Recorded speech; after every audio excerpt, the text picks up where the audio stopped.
Hey guys, welcome back to the channel, guys.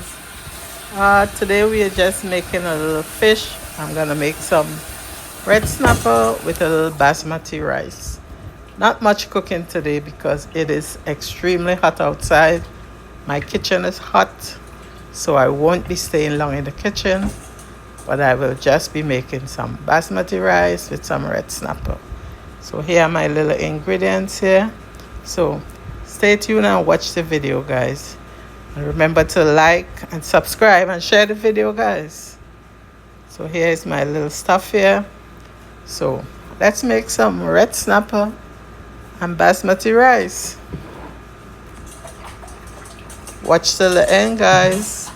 And I'm only cooking for myself today because my son doesn't eat red snapper. So I'm cooking for one. So let's see what's happening in the kitchen, guys.